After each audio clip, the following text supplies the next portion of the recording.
اس مال گاڑی کو خیریت سے لاہور تک پہنچانا یا اسے کم از کم وزیر آباد سے خیریت سے گزارنا اکیلے صوبیدار اکبر علی کی ڈیوٹی نہیں تھی۔ اس ذمہ داری کا زیادہ تر حصہ کیپٹن طارق کے کندھوں پر تھا۔ اسی لیے تو وہ تھانے میں موجود رہتا تھا کہ بوقت ضرورت تھانے کی ساری نفری کو استعمال کرے۔ اس کے علاوہ چناب کے پل کی حفاظت کے لیے کسی ریجیمنٹ کو جو پلاٹون تھی اسے بھی یہ حکم دیا گیا تھا کہ کیپٹن طارق کو جتنے جوانوں کی ضرورت پڑے اسے دیے جائیں۔ ان تمام انتظامات کے ہوتے ہوئے بھی صوبیدار اکبر علی کچھ ایسے محسوس کر رہا تھا جیسے اس ریل گاڑی کو لاہور تک خیریت سے پہنچانا اس اکیلے کا فرض ہو اور اسے یہ فرض براہ راست خدا نے سونپا ہو۔ کبھی اسے یوں محسوس ہوتا تھا جیسے یہ ریل گاڑی اس کی ذاتی ملکیت ہو اور بھارتی انٹیلیجنس کا کرنل گپتا اس کا ذاتی دشمن ہو۔ جنگ ستمبر 1965 میں پاک فوج کے ہر افسر اور ہر جوان نے اپنے آپ میں یہ احساس پیدا کر لیا تھا کہ ملک کے دشمن سے بچانا ہے تو اس اکیلے کا فرض ہے۔ اس طرح جنگ ستمبر ہر لڑنے والے کی ذاتی جنگ بن گئی تھی۔ احکام جو انہیں کمانڈروں سے ملتے تھے انہیں وہ خدا کے احکام سمجھتے تھے۔ صوبیدار اکبر علی کو بھی یہی احساس پریشان کر رہا تھا کہ اس ریل گاڑی کو تباہ کار جاسوسوں سے بچانے کے لیے وہ اکیلا رہ گیا ہے۔ کیپٹن طارق کے ساتھ فون پر بات کر کے اس نے وائرلیس سیٹ کے ساتھ کان لگا لیے۔ اسے زیادہ تر مورس کوڈ کی ٹٹ ٹٹ ٹین ٹین سنائی دے رہی تھی۔ اس کا وائرلیس آپریٹر ان آوازوں کو لکھ رہا تھا، لیکن پیغامات کا تبادلہ خفیہ کوڈ میں ہو رہا تھا۔ اکبر علی کے پاس اتنا وقت نہیں تھا کہ ان الفاظ کو ڈی سائفر کرنے کے لیے لاہور بھیجتا۔ ریل گاڑی قریب آ رہی تھی۔ صاحب، حوالدار نے کہا، کچھ ہوگا ضرور، اور ہوگا وزیر آباد کے آگے یا پیچھے۔ دریا کے پل کے نیچے بھی پٹرولنگ ہونی چاہیے، دشمن نیچے ڈائنامائٹ نہ رکھ چکا ہو۔ کفار کے ہاتھوں کٹ گئے۔ اسے اپنے خاندان کے 18 شہید یاد آ گئے جنہیں وہ ٹرک ہی میں بھارت کی ایک نہر میں پھینک آیا تھا۔ اس نے اپنے وجود میں تپش سی محسوس کی جیسے اسے بخار ہو رہا ہو۔ اس کا دل بوجھ سے دبنے لگا اور ایک بار پھر اس کے سینے سے خواہش ابھری کہ وہ اس زمین دوز ڈیوٹی سے ہٹ کر کھلے میدان میں دشمن سے دو بدو لڑے اور معصومے کے خون کا بدلہ اپنے ہاتھوں لے۔ رن کچ کے مارکے کے دوران اس نے اپنے کمانڈنگ آفیسر کو نہیں بریگیڈیئر سے کہا تھا کہ اسے انٹیلیجنس ڈیوٹی سے ہٹا کر کسی بٹالین میں بھیج دیا جائے، لیکن بریگیڈیئر نے اسے احساس دلایا تھا کہ جو محاذ اسے سونپا گیا ہے وہ فیلڈ سے زیادہ اہم ہے۔ اسے غصہ آنے لگا۔ وہ اپنی ڈیوٹی کی اہمیت کو سمجھتا تھا، لیکن وہ اس سے بڑھ کر کچھ کرنا چاہتا تھا۔ وہ دشمن کی آنکھوں میں آنکھیں ڈال کر اس کے ساتھ حساب چکانے کو بےتاب ہوا جا رہا تھا۔ وہ دشمن کی تڑپتی لاشیں اور بہتا خون دیکھنا چاہتا تھا۔ وہ اپنا خون دیکھنا چاہتا تھا۔ وہ کرنل گپتا کے سامنے جا کر اسے للکارنے کو اندر ہی اندر تڑپ رہا تھا، مگر کرنل گپتا جالندھر میں بیٹھا تھا اور جالندھر بہت دور تھا۔ اس نے پہلی جنگ عظیم کی باتیں سنی تھیں اور دوسری جنگ عظیم میں وہ خود لڑا تھا۔ اس نے جنگ و امن کے فلسفے پر کبھی غور نہیں کیا تھا۔ وہ فوجی تھا، فلاسفر نہیں تھا۔ اس کا ایک ذاتی نظریہ ضرور تھا کہ جنگ نہیں ہونی چاہیے۔ اس نے انگریزوں کا راشن کھایا تھا اور وہ ان کی طرف سے لڑا تھا، مگر اسے انگریزوں سے نفرت تھی۔ اسے ہر اس قوم سے نفرت تھی جو جنگ میں شریک تھی۔ آج جب جنگ اس کے اپنے وطن میں سرحد پھلانگ آئی تو اسے احساس ہونے لگا کہ جنگ کس قدر اہم اقدام ہے۔ ایک زندہ اور خوددار قوم کا جنگجو ہونا کسی قدر لازمی ہے، اور اس پر یہ انکشاف بھی از خود ہو گیا کہ پاکستانی جنگجو ہیں، جنگ پسند نہیں۔ اگر ان پر جنگ ٹھونسی جائے تو وہ اپنے وطن کے ایک ایک انچ اور مٹی کے ایک ایک ذرے کے لیے کٹ مریں گے۔ اب کفر کے ساتھ فیصلہ کن مار کا لڑ کے ہی دم لیں گے، اس نے اپنے آپ سے کہا۔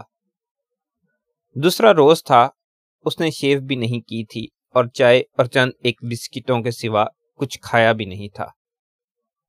اس کے سٹاف کا بھی یہی حال تھا۔ تھوڑی ہی دیر ہوئی، اس نے اپنے حوالدار اور دونوں لانس نائکوں سے کہا تھا کہ کھانا یہی منگوا لو یا باری باری جا کے کھا آؤ۔ کھا لیں گے صاحب، ایک لانس نائک نے کہا تھا، گاڑی گزر جانے دیں، اور وہ اپنے کام میں محو رہے۔ اکبر علی خراما خراما چائے کے سامنے والی دکان کی طرف چل پڑا۔ بلیک آؤٹ کی وجہ سے دکان کے اندر کونے میں ایک موم بتی جل رہی تھی۔ اکبر علی کا ارادہ تھا کہ اپنے سٹاف کے لیے چائے اور بند وغیرہ بھجوا دے۔ رات زیادہ تو نہیں گزری تھی، لیکن گلیاں اور سڑکیں سنسان پڑی تھیں۔ لوگ گھروں میں بند تھے، سو گئے تھے یا گپ شپ لگا رہے تھے۔ اکبر علی چائے کی دکان سے دور ہی تھا کہ ایک جوان سال عورت نے اسے روک لیا۔ وہ کوئی دیہاتی عورت تھی، بال پریشان، دوپٹہ، شلوار اور قمیض جگہ جگہ سے پھٹی ہوئی، اور حال حلیے سے وہ مفلوق الحال معلوم ہوتی تھی۔ میں سیالکوٹ سے آئی ہوں، عورت نے خوف زدہ آواز میں کہا۔ پہلے تو پیدل چلتی رہی، راستے میں ایک ریڑھے والا مل گیا، تھوڑی دور تک وہ ریڑھے میں لے آیا، پھر پیدل چلنے لگی۔ کچھ اور آگے آئی تو ایک بس والے نے بٹھا لیا، ابھی ابھی یہاں پہنچی ہوں۔ کس گاؤں سے آئی ہو؟ اکبر علی نے پوچھا۔ ظفروال، عورت نے رندھیائی ہوئی آواز میں جواب دیا۔ گاؤں میں کافروں نے کچھ نہیں چھوڑا، جو بھاگ سکے بھاگ گئے، اور ہم جو قسمت کے مارے پھنس گئے۔ اس کی زبان لڑکھڑا گئی، ہچکی لے کے بولی، نہ پوچھو، میں کچھ نہ بتا سکوں گی۔ ایک ہی بچہ تھا، وہ بھی بچے کا باپ بھی۔ وہ دھاڑے مار مار کر رونے لگی۔ یہاں تمہارا کوئی رشتہ دار ہے؟ کوئی نہیں، اللہ کے سوا کوئی نہیں، عورت نے روتے ہوئے کہا۔ لاریوں کے اڈے سے بس سے اتری تو اس طرف چل پڑی۔ سمجھ نہیں آتی کہاں جاؤں۔ تم اپنے آپ کو پاکستان میں اجنبی سمجھتی ہو؟ اکبر علی نے کہا۔ ظفروال کی بیٹی وزیرآباد والوں کے لیے غیر تو نہیں۔ بس سے اتر کر کسی گھر کا دروازہ کھٹکھٹاتی، گھر والے تمہیں سینے سے لگا لیتے۔ خیر، اچھا کیا جو میرے پاس آ گئی ہو۔ اس ایک عورت کو پناہ میں لے لینے سے اکبر علی کو ایسا روحانی سکون محسوس ہوا جیسے اس نے سرحد کی تمام عورتوں کو پناہ میں لے لیا ہو۔ اس کے دل پر جو بوجھ تھا یک بارگی اٹھ گیا۔ وہ اس عورت کو ساتھ لیے گھر کی طرف چل پڑا۔ گھر میں وہ اکیلا رہتا تھا، دونوں بیٹیاں اپنے اپنے سسرال میں تھیں۔ اس نے راستے میں چھوٹے سے ایک ہوٹل سے 4 روٹیاں اور چند کباب لیے۔ گھر پہنچ کر اس نے موم بتی جلائی اور روٹیاں عورت کے سامنے رکھ دی۔ وہ خود بھی بھوکا تھا، کھڑے کھڑے ایک روٹی پر کباب رکھا اور جلدی جلدی نوالے حلق میں ٹھونسنے لگا۔ وہ بہت جلدی میں تھا۔ جب صوبیدار اکبر علی اس ڈری سہمی ہوئی بے گھر عورت کے سامنے روٹی پر کباب رکھ کر کھا رہا تھا، ہاجرہ ایک گلی میں جا رہی تھی۔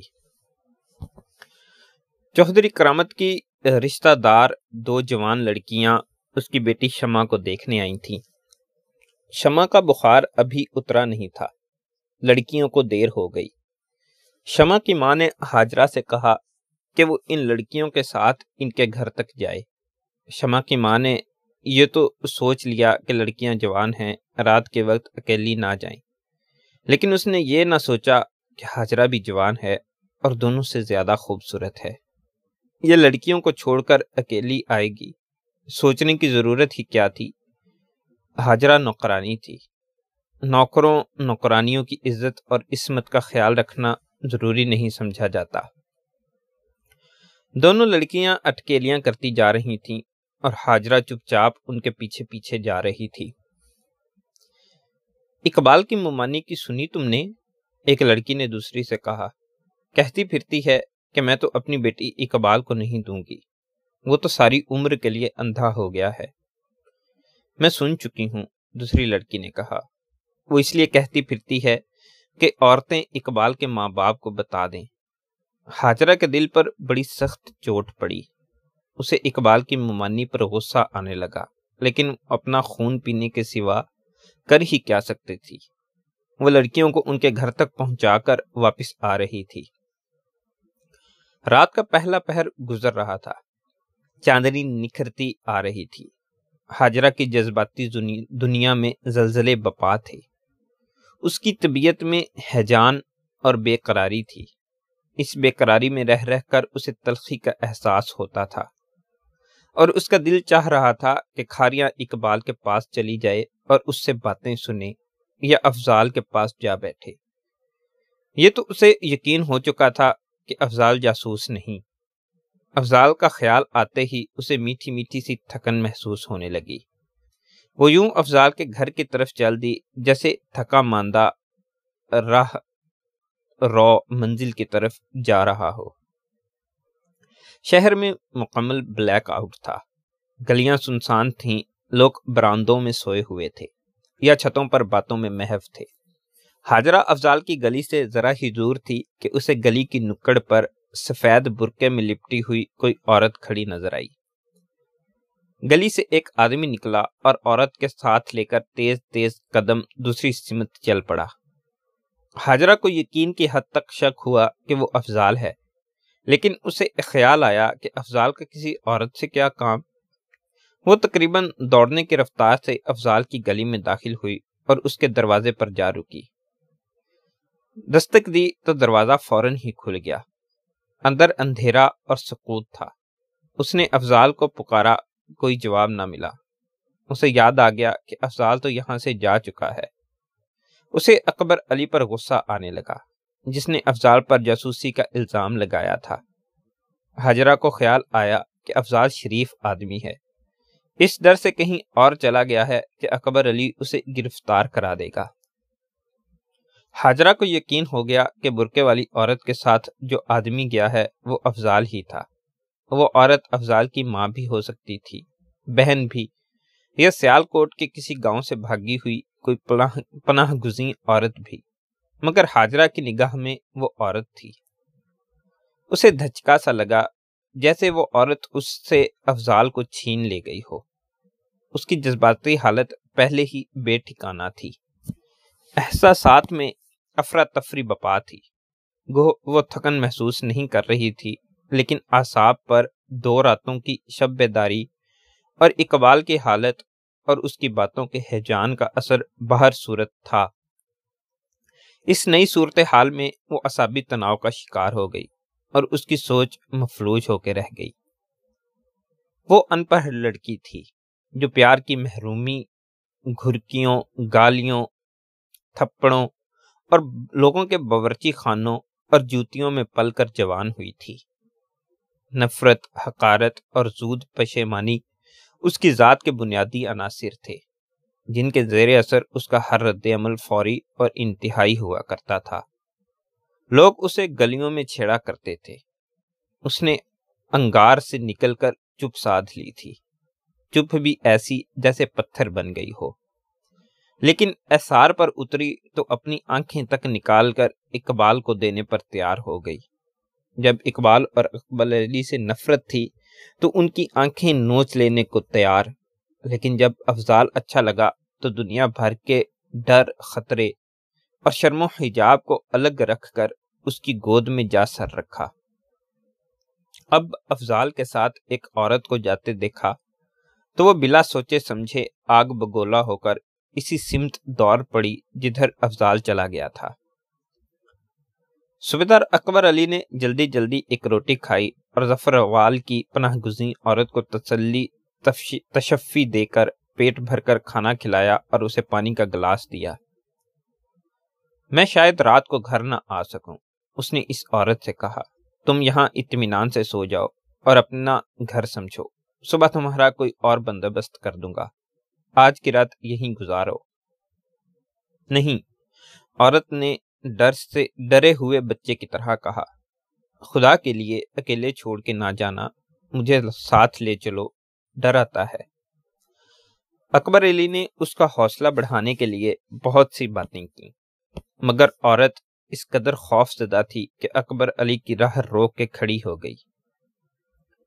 اللہ تیرا بھلا کرے، مجھے پناہ دی ہے تو اپنے ساتھ رکھو، اور وہ سسکیاں لے کر رونے لگی۔ میں تو یہ موم بتی بھی بجھا دینا چاہتا ہوں، شہروں میں بلیک آؤٹ ہوتا ہے، مگر تم اندھیرے میں کیسی رہو گی؟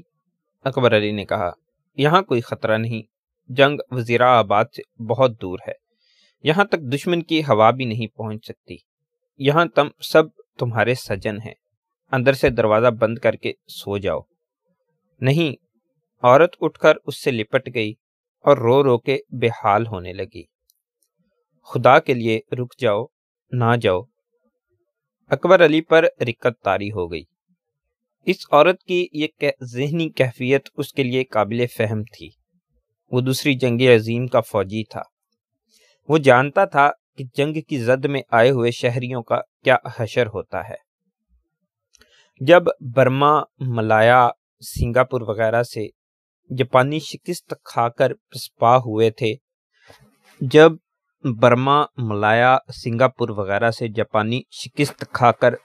ہو گئے تھے اور یہ علاقے ایک بار پھر انگریزوں کے قبضے میں آ گئے تھے، تو اکبر علی کو ان علاقوں میں بھیجا گیا تھا۔ فوجیوں نے وہاں کی جوان عورتوں کے ساتھ جو وحشیانہ سلوک کیا تھا وہ بھی اس نے دیکھا تھا۔ اس نے ان عورتوں کی چیخیں سنی تھیں جن کے گھر جنگ نے تباہ کر دیے تھے، اور انہیں اپنے بچوں کا پتہ نہیں تھا کہ کہاں ہیں، زندہ ہیں یا مر گئے ہیں۔ اس نے ایسے بچے بھی دیکھے تھے جو صدمے سے گونگے ہو گئے تھے۔ وہ آنکھیں پھاڑے ہر کسی کو دیکھتے رہتے تھے۔ اس نے 1947 میں ہندوستان کی بربریت کی شکار بے شمار عورتیں دیکھی تھیں۔ اب ظفر فال کی اس عورت کو دیکھا جس کا اکلوتا بچہ اور خاوند دشمن کے ہاتھوں کٹ گیا تھا، تو اس پاکستانی عورت اور ملایا وغیرہ کی عورتوں میں صرف اتنا سا فرق نظر آیا کہ یہ عورت اس کے اپنے دیش کی تھی، اپنی بیٹی، اپنی بہن۔ اس نے یہاں تک سوچ ڈالا کہ جہنم میں جائے ایمونیشن کی گاڑی، میں پاکستان کی اس بیٹی کو ڈرنے اور تھر تھر کانپنے کے لیے اکیلا چھوڑ کر نہیں جاؤں گا۔ گاڑی کا خیال آتے ہی اکبر علی کو دھچکا لگا، جیسے کسی اندیکھی قوت نے اسے جھنجھوڑ کر بیدار کر دیا ہو۔ اس کے دل سے یہ آواز اٹھی، یہ گاڑی تباہ ہو گئی تو اس عورت جیسی جانے کتنی عورتوں کی عزت تباہ ہو جائے گی۔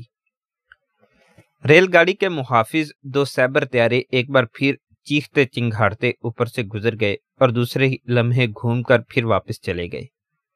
ان کی ہیبت ناک گرج سے اور ڈر کر عورت نے چیخ ماری اور اکبر علی کے قدموں میں دو زانوں ہو کر اس کی ٹانگوں سے لپٹ گئی۔ وہ آ گئے، وہ آ گئے، وہ پاگلوں کی طرح چلانے لگی، توپیں، گولے، میرا منا، نہ جاؤ، خدا کے لیے مجھے کہیں چھپا لو۔ صوبیدار اکبر علی نے دوسری عالمگیر جنگ میں بڑے بڑے ہیبت ناک لمحے دیکھے تھے۔ برما فرنٹ پر کرنل گپتا جب وہ نائک تھا کے ساتھ انٹیلیجنس ڈیوٹی پر ایک بار وہ دونوں اس قدر آگے نکل گئے تھے کہ جاپانیوں کے نرکے میں آ گئے تھے۔ ان کے بچ نکلنے کی کوئی صورت نہیں تھی۔ اکبر علی دائیں ران میں جاپانیوں کی 2 گولیاں کھا کر 2 گھنٹے جھاڑیوں، دلدل اور اونچی گھاس میں رینگ رینگ کر اس حالت میں نکل آیا تھا کہ جاپانوں کی گولیوں سے گپتا کا لہو لہان نیم مردہ جسم اس کے کندھوں پر تھا۔ ایسے ہی کئی خوفناک لمحے آئے تھے، مگر وہ ہر بار موت کو جل دے کر ڈویژن ہیڈ کوارٹر کے لیے قیمتی خبریں لے کر آیا تھا۔ اب جب جنگ اس کے اپنے وطن میں آئی تو وہ بھوک، پیاس اور نیند سے بے نیاز اپنے محاذ پر ڈٹا ہوا تھا۔ وہ بھارتی ٹینکوں سے بھی ٹکرا جانے کو تیار تھا، لیکن ظفر وال کے سرحدی دیہات کی ایک مظلوم عورت اس کی ٹانگوں سے لپٹ گئی اور ادھر ایمونیشن سے لدی مال گاڑی وزیرا آباد کے قریب آ گئی تو اس کی سوجھ بوجھ شل ہو کے رہ گئی۔ اس جوان سال عورت نے اسے جذبات کی مضبوط زنجیروں میں جکڑ لیا۔ اسے یوں لگا جیسے اس کے گلے میں پھانسی کا پھندا پڑ گیا ہو جو اتر نہ سکے گا۔ اس کے پاؤں تلے سے زمین سرکنے لگی اور وہ اپنے وجود میں عصبی لرزہ سا محسوس کرنے لگا۔ مال گاڑی اور یہ نوجوان عورت دو متضاد قوتیں بن کر اسے متضاد سمتوں کو کھینچنے لگیں۔ اسے یہ بھی خدشہ نظر آیا تھا کہ وہ اس عورت کو یہاں اکیلا چھوڑ گیا تو وہ اس ذہنی کیفیت میں دیواروں سے سڑ پھوڑنے لگے گی یا پاگل ہو جائے گی۔ اسے کسی قیمت پر گوارا نہ تھا کہ اس کی پناہ میں آئی کوئی عورت خودکشی کر لے یا پاگل ہو جائے۔ اسے کسی کے حوالے کرنا ضروری ہو گیا تھا۔ مال گاڑی لالا موسیٰ سے رن تھرو ہو آئی تھی۔ وہ بلا خوف و خطر انتہائی رفتار سے چلی آ رہی تھی۔ پولیس کے کانسٹیبل ایک ایک کر کے وزیر آباد سے دور آگے نکل گئے تھے۔ وہ اس ڈائنامائٹ کو نہ دیکھ سکے تھے جو گاڑی کو تباہ کرنے کے لیے ایک سلیپر کے نیچے رکھا گیا تھا، نہ اس تار کو دیکھ سکے تھے جس کا سرا جاسوسوں نے جھاڑیوں میں چھپا رکھا تھا۔ یہ سرا ڈینیمو ایکسپلوڈ کے ساتھ لگایا گیا تھا اور دوسرا سرا ڈیٹونیٹر کے ساتھ تھا۔ عورت کی دیوانگی اور خوفزدگی کو دیکھ کر اکبر علی کی ذات کا جانباز اور فض شناس سپاہی دم توڑنے لگا اور اس کی جگہ ایک جذباتی شہری نے لے لی تھی۔ اس نے جھک کر عورت کو کندھوں سے تھاما اور اسے اٹھا لیا۔ وہ اٹھی اور ڈرے ہوئے بچے کی طرح اکبر علی کے سینے سے لگ گئی۔ اس نے اکبر علی کو اپنے بازوؤں میں زور سے بھینچ لیا۔ اس کے ملائم اور بکھرے بکھرے ریشمی بال اکبر علی کے ہونٹوں اور گالوں کو چھونے لگے۔ اکبر علی کا سینہ عورت کے سینے کے اتار چڑھاؤ کی شدت کو بڑی شدت سے محسوس کرنے لگا۔ اکبر علی کا سینہ میدان جنگ بن گیا تھا۔ نہ جانے کیسی کیسی قوتیں، کیسے کیسے جذبات، کیسی کیسی حسیں اور کیسے کیسے بغولے خون ریز مار کے لڑنے لگے۔ اکبر علی آخرکار مرد تھا، انسان تھا۔ ہاجرہ کا سینہ بھی اسی طرح کے خون ریز مارکے کا میدان بنا ہوا تھا۔ وہ افضال اور برقع پوش عورت کے تعاقب میں چلی جا رہی تھی۔ وہ دونوں تیز قدم چلتے اس کی نظروں سے اوجھل ہو گئے تھے۔ ہاجرہ دوڑ پڑی۔ اس کا ذہن نارمل نہیں رہا تھا۔ اس پر محرومیوں اور پیار کی پیاس کا اور افضال کی محبت کا عذاب طاری تھا۔ وہ گرد و پیش سے بے خبر دوڑتی گئی، پھر رک گئی اور کچھ سوچ کر تیز تیز چلنے لگی۔ اسے زیادہ دیر بھٹکنا نہ پڑا۔ وہ قریبی راستے سے آگے گئی۔ ذرا ہی پیچھے اسے افضال اور برقع پوش عورت اپنی سمت آتے دکھائی دیے۔ وہ ایک بند کوکے کی اوٹ میں چھپ گئی۔ افضال اور عورت اس کے قریب سے گزرے۔ اب تیز چلو، ہاجرہ کو مردانہ آواز سنائی دی۔ وقت تھوڑا ہے۔ ہاجرہ افضال کی آواز کو خوب پہچانتی تھی، لیکن یہ آواز افضال کی نہیں تھی۔ یہ آواز عورت کی بھی نہیں ہو سکتی تھی، کیونکہ آواز مردانہ تھی۔ وہاں کوئی تیسرا آدمی بھی نہیں تھا۔ ہاجرہ کو اتنا یقین ضرور تھا کہ یہ آواز برقعے کے اندر سے آئی تھی۔ چند قدم آگے جا کر دونوں رک گئے۔ عورت نے برقعے کا نقاب اٹھا کر گھوم کر دیکھا۔ چاندنی رات میں ہاجرہ نے اسے اچھی طرح دیکھا تھا۔ وہ چہرہ عورت کا نہیں تھا۔ اس چہرے پر گھنی مونچھیں تھیں اور اس کے ساتھ جو آدمی تھا وہ افضال ہی تھا۔ افضال ہندوستان کا جاسوس ہے۔ ہاجرہ کے ذہن میں اکبر علی کی آواز گونجی۔ جاسوس کا یہی تو کمال ہے کہ وہ پہچانے نہیں جا سکتے۔ ہاجرہ کو اقبال کے الفاظ یاد آئے تو اس نے سوچا کہ افضال کو تو میں پہچان سکتی ہوں۔ اس نے کوئی بھیس نہیں بدلا۔ وہ جاسوس نہیں۔ ہاجرہ کی ذات دو حصوں میں بٹ گئی۔ نہیں، افضال جاسوس نہیں، مگر کون جانے؟ جاسوس نہیں تو بدکار ہے، فریبی ہے؟ نہیں، افضال بدکار نہیں ہو سکتا۔ وہ قرآن پڑھتا ہے، نماز پڑھتا ہے۔ برقعے میں عورت نہیں، مرد ہے۔ مرد کیوں ہے؟ شاید پھیکی پھیکی چاندنی میں غلطی لگی ہو، وہ عورت ہی ہوگی۔ عورت ہے تو کون ہے؟ افضال کی کیا لگتی ہے؟ افضال اس کے ساتھ مکان خالی کر کے شہر سے باہر کی طرف کہاں جا رہا ہے؟ وہ غیر یقینی سی کیفیت میں چھپ چھپ کر ان کے پیچھے چل پڑی۔ اس کا دماغ سوچنے سے معذور ہو چکا تھا۔ دل اور دماغ کا رشتہ ٹوٹ گیا اور وہ پر اسرار برقعے کے بھید کے پیچھے یوں چل پڑی جیسے خواب میں چلی جا رہی ہو۔ افضال اور برقع پوش شہر سے نکل گئے اور سڑک سے اتر کر درختوں کے سائے سائے میں چلنے لگے۔ ہاجرہ بھی درختوں کی اوٹ میں تعاقب میں بڑھتی گئی۔ دل اور دماغ نے شل ہو کر اس کے جسم کو بھی معذور کر دیا تھا۔ وہ اب قدم گھسیٹ رہی تھی اور اسے اب یہ تعاقب بے مقصد محسوس ہونے لگا۔ پھر اسے سب کچھ ہی بے مقصد نظر آنے لگا۔ افضال کی محبت بے مقصد، اقبال کا اندھا ہو جانا بے مقصد، اکبر علی کی باتیں بے مقصد، یہ جنگ، یہ نعرے بے مقصد۔ اسے یہ زندگی ہی بے مقصد نظر آنے لگی۔ پھر اسے اپنے جسم سے یوں گھن آنے لگی جیسے گوشت پوشت کی یہ غلیظ شے کسی فریب کار مرد کی ملکیت ہو۔ وہ ایک قدم بھی چلنے سے معذور ہو گئی، مگر افضال کی ایک مقناطیسی قوت بن گیا اور وہ کھچی ہوئی اس کے پیچھے پیچھے چلتی گئی۔ افضال اور برقع پوش نظام آباد کی طرف سے شہر سے دور نکل گئے۔ ہاجرہ ان کے پیچھے پیچھے جا رہی تھی۔ وہ دونوں ریلوے لائن کے کنارے سے درختوں کے جھنڈ میں جا رکے۔ ہاجرہ کئی قدم دور پیچھے ایک درخت کے تنے کے ساتھ یوں بیٹھ گئی جیسے تھک ہار کر گر پڑی ہو۔ اسے اونگ آنے لگی، مگر وہ غنودگی جیسے اسے کسی نے دھوکے میں چرس، افیون یا بھنگ پلا دی ہو۔ جسم اور دماغ کی رہی سہی قوتیں بھی ٹھنڈی ہو گئیں۔ اسے تو یہ بھی یاد نہ رہا تھا کہ وہ یہاں تک چلی کیوں آئی ہے اور اب یہاں کیوں ڈھیر ہو گئی ہے۔ اچانک اسے وہ وقت یاد آ گیا جب 9 برس کی عمر میں اس کی ماں کو اور باپ کو لوگوں نے دفن کر دیا تھا، تو وہ دونوں قبروں کے درمیان گمسم بیٹھ گئی تھی۔ اس کے آنسو نکل آئے، پھر وہ سسکیاں لے لے کر رونے لگی۔ وہ شاید وہیں سو جاتی یا شاید وہاں سے چلی آتی یا جانے کیا کرتی، لیکن اس نے آنسوں کے دھندلکے میں دیکھا کہ عورت برقع اتار رہی ہے۔ ہاجرہ نے آنسو پونچھ کر دیکھا۔ عورت نے برقع اتار کر لپیٹا اور زمین پر رکھ دیا۔ ہاجرہ چونک اٹھی۔ وہ عورت نہیں تھی جس نے برقع اوڑھ رکھا تھا، وہ ایک آدمی تھا جس نے شلوار قمیض پہن رکھی تھی۔ وہ سر سے ننگا تھا۔ صوبیدار اکبر علی نے پناہ گزین عورت کو چارپائی پر بٹھا دیا اور خود پیچھے ہٹ گیا۔ اس کا دل اس طرح دھڑک رہا تھا جیسے اچھل کر باہر آ جائے گا۔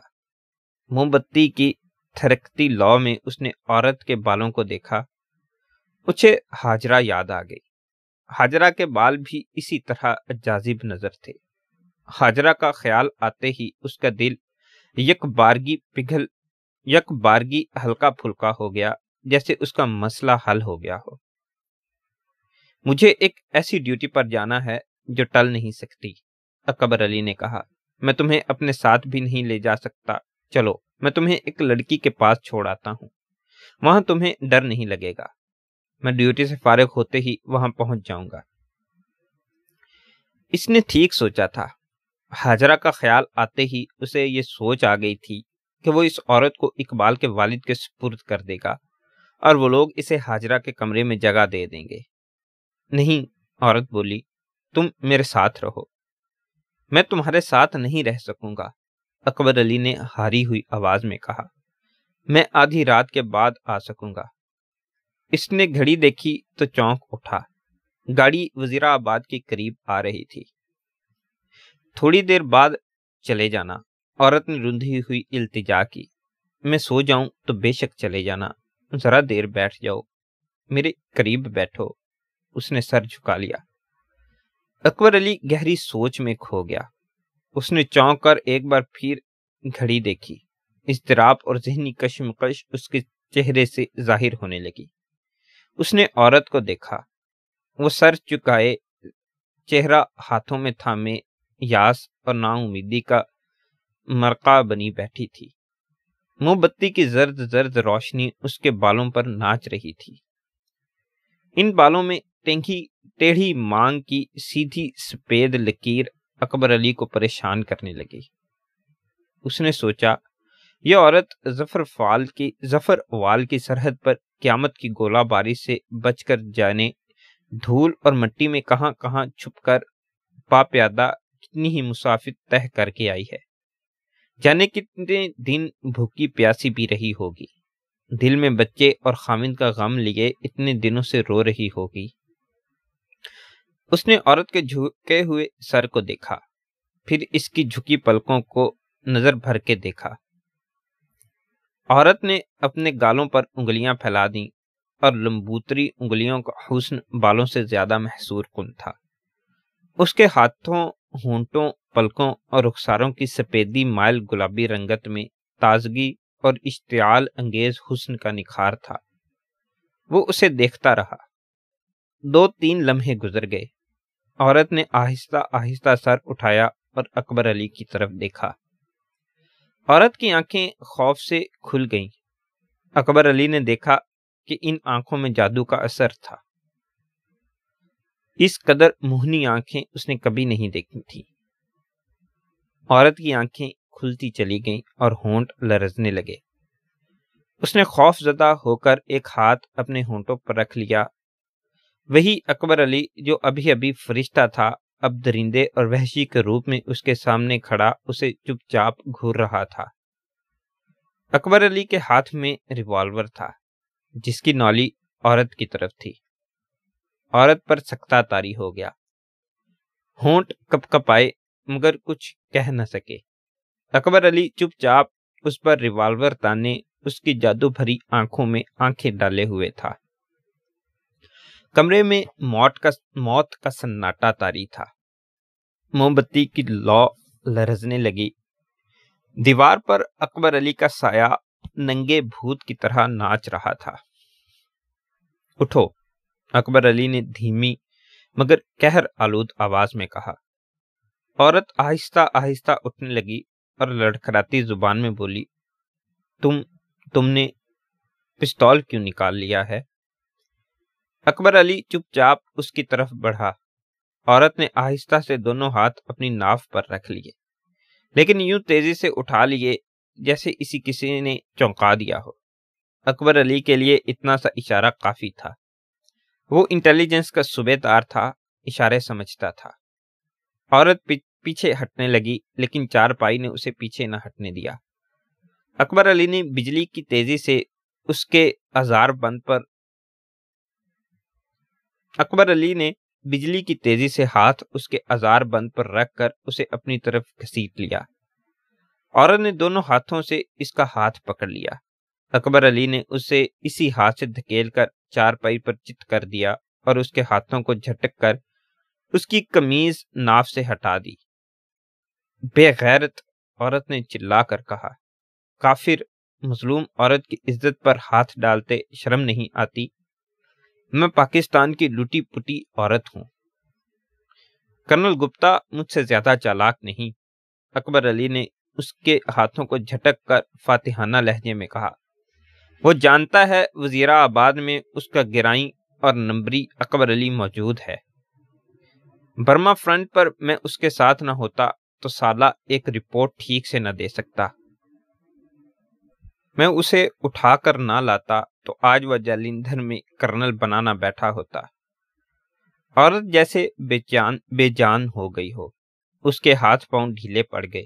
اکبر علی نے اس کے آزار بند کو ڈھیلا کر دیا اور شلوار ذرا سی سرکا دی۔ عورت کے کمر کے گرد ناف سے نیچے کپڑے کی پیٹی بندھی ہوئی تھی۔ اکبر علی نے پیٹی کھول دی۔ اس کے ساتھ 32 بور کا میگزین والا پستول بندھا ہوا تھا، جو ریوالور سے چھوٹا اور چپٹا ہوتا ہے۔ عورت بے حس لیٹی رہی۔ اب اس کے چہرے پر خوف نہ تھا، نہ مظلومیت، نہ کوئی تاثر، بلکہ ہونٹوں پر تبسم تھا، جس نے اس کے حسن کی دلکشی کو اور زیادہ عریاں کر دیا تھا۔ گاڑی کو کس پوائنٹ پر سبوتاج کیا جائے گا؟ اکبر علی نے ذرا پیچھے ہٹ کر پوچھا۔ کون سی گاڑی؟ عورت نے حیرت سے پوچھا اور شلوار اوپر کرنے کے بجائے اور نیچے سرکا دی۔ فوراً بولو، وقت نہیں، اکبر علی نے گرج کر کہا، مگر اس قدر حسین اور جوان عورت کی اریانی نے اس کی گرج میں لرزہ پیدا کر دیا۔ اسے یوں لگا جیسے اسے اپنے خلاف خون ریز جنگ لڑنی پڑے گی۔ عورت کا جسم تر و تازہ تھا، تھکن کے، گرد کے، مظلومیت کے کوئی آثار نہیں تھے۔ تم جیت گئے، عورت نے مسکرا کر کہا۔ میں جاسوس ہوں، میں سمجھی تھی کہ پاکستان کے لوگ جذبات سے اندھے ہو گئے ہیں، میں تمہاری اس کمزوری سے فائدہ اٹھانا چاہتی تھی۔ تم بھی ایک بہن کی بدحالی سے دیوانے ہو گئے تھے، مگر میں پوچھ رہا ہوں ہماری گاڑی کو کس پوائنٹ پر تباہ کیا جائے گا؟ اکبر علی نے ایک بار پھر گرجا۔ میں جاسوس ضرور ہوں، لیکن گاڑی کے متعلق مجھے کچھ علم نہیں، عورت نے مسکرا کر کہا۔ اس کی مسکراہٹ میں دعوت گناہ تھی اور یہ مسکراہٹ طلسماتی تھی۔ اس نے کہا، میرے پاس بیٹھ جاؤ نا، سب کچھ بتا دوں گی۔ وہ لیٹے لیٹے ذرا پرے سے رکھ گئی۔ یہ ایسی اشتعال انگیز حرکت تھی کہ اکبر علی کی مردانگی انگڑائیاں لینے لگی۔ اس نے اپنے خلاف جد و جہد کر کے پاکستانی صوبیدار کے پاؤں اکھڑنے نہ دیے۔ سنو کافر لڑکی، وہ خفیف سی ہنسی ہنس پڑا اور بولا، جس ملک کو تمہارے ملک کی 10 لاکھ فوج اور 450 طیارے اور 1000 ٹینک فتح نہیں کر سکے، اسے ہندوستان کی ایک عورت تو کبھی جیت نہ سکے گی۔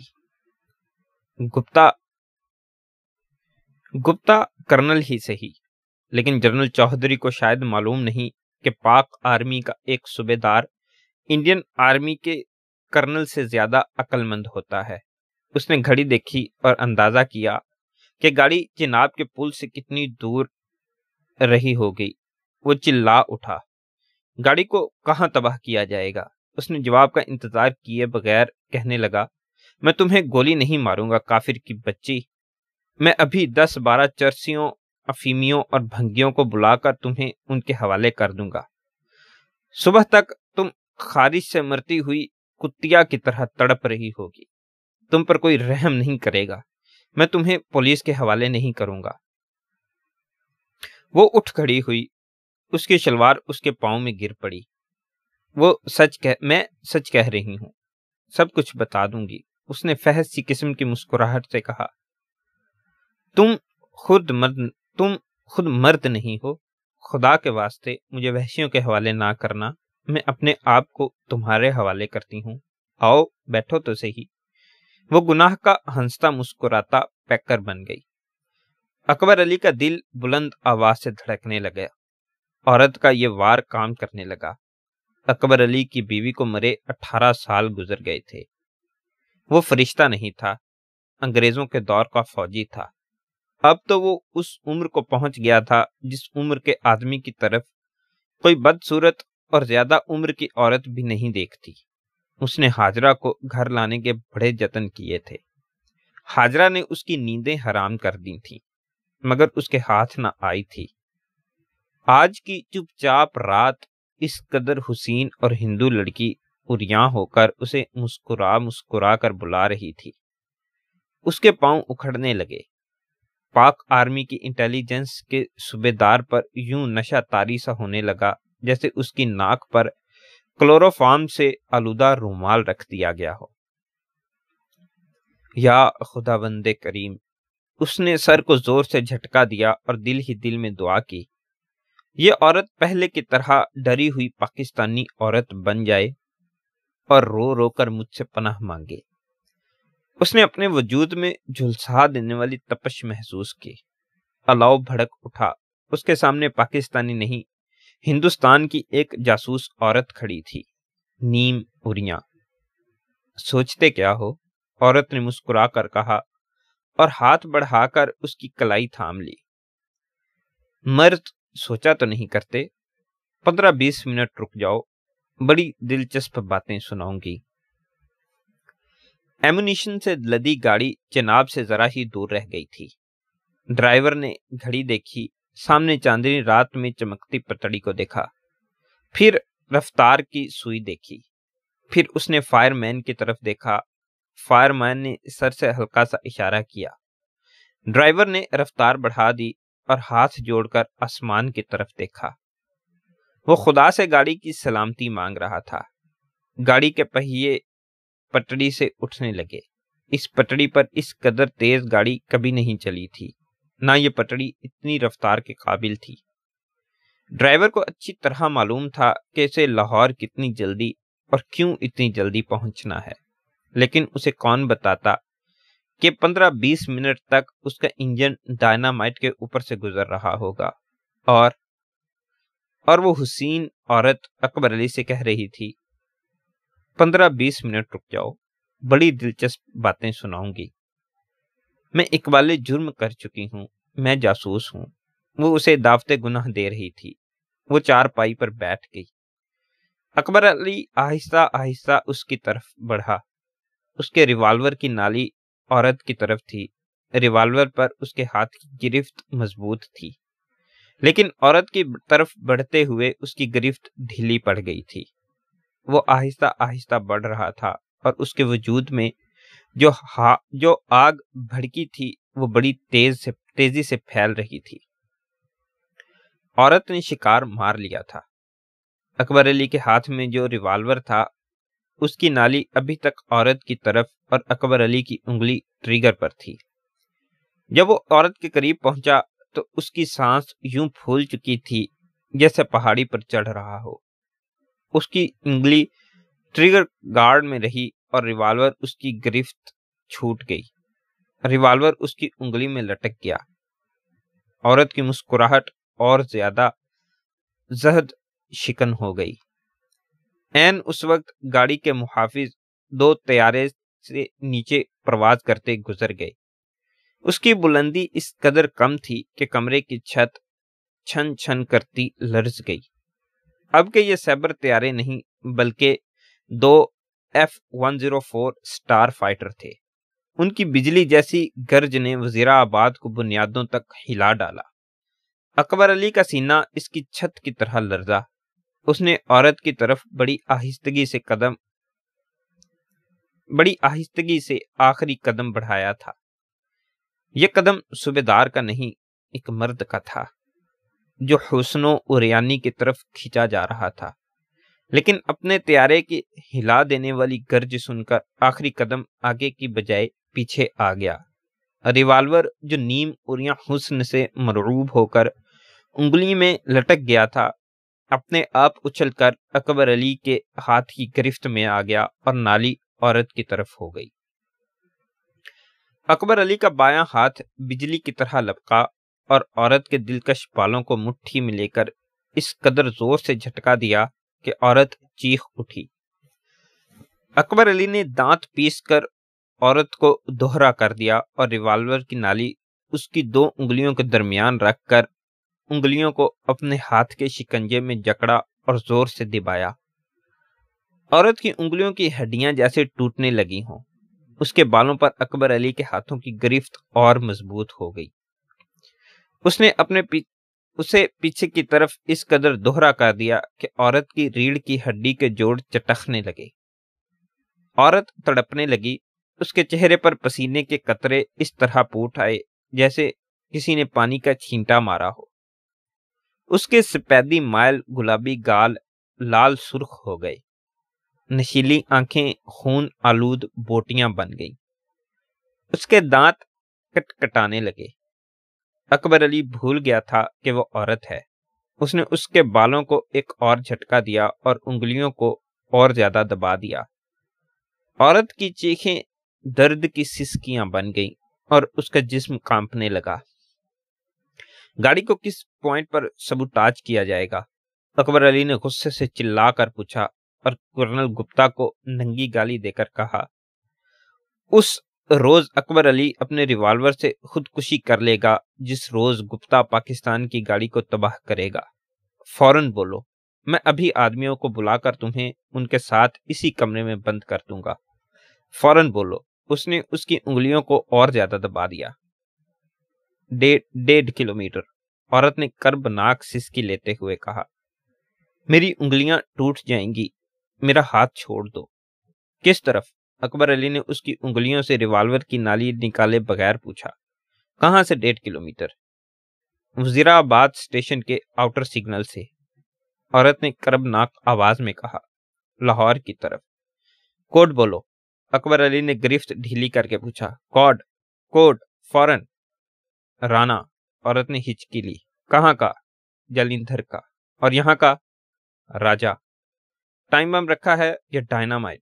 اکبر علی نے اس کے بالوں کو چھوڑ کر اس کی انگلیوں سے ریوالور کی نالی نکال کر پوچھا۔ ڈائنامائٹ۔ عورت نے اپنی انگلیوں کو دوسرے ہاتھ سے دباتے ہوئے مریل سی آواز میں جواب دیا۔ صوبیدار اکبر علی جانتا تھا کہ ڈائنامائٹ جو ریل گاڑی کے نیچے رکھا جاتا ہے وہ پہاڑوں کا جگر چاک کر دیا کرتا ہے۔ اتنے وزنی ریلوے انجن کو ہوا میں کھلونے کی طرح اچھال دیتا ہے۔ اسے خیال آیا کہ یہ ریل گاڑی تباہ ہو گئی تو اس کے ڈبوں میں توپوں کے جو گولے بھرے ہوئے ہیں وہ پھٹیں گے۔ ہو سکتا ہے ان گولوں کے ٹکڑے اڑ کر وزیر آباد جا پہنچے۔ کیا تم یہاں صرف مجھے پھانسنے آئی تھی؟ اکبر علی نے اس سے پوچھا۔ اور کچھ نہیں بتاؤں گی، عورت نے کہا۔ میں تمہیں یہ بتا دیتی ہوں کہ ایک صوبیدار اتنی اہم شخصیت نہیں ہوتا کہ مجھے جیسی قیمتی عورت اس کے پیچھے ڈال دی جائے۔ مجھے لاہور سے بلایا گیا تھا، میرا کام کچھ اور تھا، یہاں آ کر مجھے یہ کام دیا گیا۔ کیا تم مجھے اپنا پورا راز نہیں دو گی؟ نہیں، عورت نے کہا۔ جو بتانا تھا وہ بتا دیا ہے۔ اور سنو، میں تمہیں دھوکہ نہیں دوں گی، میری بات غور سے سنو۔ تمہیں اتنی دولت دلاؤں گی جو تمہاری 7 پشتوں کے لیے بھی بہت ہوگی۔ بیوی چاہیے تو مجھ سے زیادہ خوبصورت بیوی ملے گی۔ میں ہندوستان کا جاسوس بن جاؤں؟ اکبر علی نے پوچھا۔ اگر جاسوس بن جاؤ تو نوابوں جیسی عیش کرو گے، عورت نے کہا۔ اس وقت صرف اتنا کام کرو کہ میرے پاس بیٹھ جاؤ، میں صبح تک تمہارے ساتھ رہوں گی اور نقد رقم الگ دلاؤں گی۔ اوہ، اکبر علی جیسے گہری نیند سے بیدار ہو گیا۔ گاڑی؟ میں اس گاڑی کی قیمت نہیں لوں گا۔ اس نے بڑی تیزی سے اس 4 پائی کی ادوائن کھولی جس پر ہندو عورت بیٹھی تھی۔ وہ اٹھ کھڑی ہوئی، وہ کچھ کہہ رہی تھی۔ اکبر علی جیسے سن ہی نہیں رہا تھا۔ اس نے عورت کے ہاتھ ادوائن سے باندھ دیے، وہ اکبر علی کو لالچ دے رہی تھی۔ اکبر علی نے ایک کپڑا لا کر عورت کے منہ میں ٹھونس دیا، پھر اس کے پاؤں اسی ادوائن سے باندھ دیے اور اسے اس 4 پائی پر پھینک دیا جس سے اس نے ادوائن نکالی تھی۔ واپس آ کر بات کروں گا، اکبر علی نے کہا اور موم بتی پھونک مار کر باہر کو دوڑ پڑا۔ میرے خدا، اپنے نام کی لاج رکھنا، مجھے گاڑی سے پہلے ڈائنامائٹ تک پہنچا دینا۔ وہ دوڑتا اور خدا کو پکارتا جا رہا تھا۔ کیپٹن طارق کو اطلاع دینے کا وقت نہیں تھا۔ ریل گاڑی چناب کے پل پر آ گئی تھی۔ رات کی خاموشی میں اکبر علی کو گاڑی کی آواز سنائی دینے لگی تھی۔ اسٹیشن کے دونوں سگنل آؤٹر اور سٹارٹر ڈاؤن ہو گئے تھے۔ اسٹیشن کے عملے کا ایک آدمی ہری بتی ہاتھ میں لے کر لائن سے ذرا ہٹ کر کھڑا ہو گیا تھا کہ ڈرائیور کو یقین ہو جائے کہ لائن کلیئر ہے۔ حاجرہ نے جب برقع پوش کو برقع اتار کر پرے پھینکتے دیکھا کہ وہ عورت نہیں آدمی ہے تو وہ آنسو پونچھ کر بیدار ہو گئی۔ افضال اور وہ آدمی ریلوے لائن تک گئے۔ لائن کی دوسری طرف سے ایک اور آدمی آ گیا۔ تینوں لائن پر جھک گئے۔ حاجرہ اپنے آپ میں آ چکی تھی، لیکن اسے کچھ معلوم نہ تھا کہ وہ سب ریلوے لائن پر کیا کر رہے ہیں۔ وہ انہیں دیکھ ہی رہی تھی کہ اچانک رات کے سکوت میں ہیبت ناک گڑگڑاہٹ ابھری، رات لرزنے لگی۔ ایمونیشن اور جنگی سامان سے لدی ہوئی گاڑی وزیر آباد سے ذرا ہی پرے چناب کے پل سے گزر رہی تھی۔ پھر انجن کی تیز چھک چھکا چھک سنائی دینے لگی۔ حاجرہ کا رواں رواں بیدار ہو گیا۔ اس کے منہ سے گھبرائی ہوئی سی سرگوشی نکلی۔ کوئی گاڑی آ رہی ہے۔ اس کے شل جسم اور معاف دماغ میں از خود تازگی آ گئی اور اس کی ہاری ہوئی قوتیں آپ جاگ اٹھیں۔ اسے اقبال کی آواز سنائی دی۔ دشمن کے جاسوس ریلوے لائن پر بم رکھ دیتے ہیں۔ پھر اکبر علی کی آواز، افضال ہندوستان کا جاسوس ہے۔ ہاجرہ اٹھ کھڑی ہوئی، دیکھا افضال ریلوے لائن پر بیٹھا کچھ کر رہا تھا۔ اس کے ساتھی اس کے قریب پیٹ کے بل لیٹ گئے۔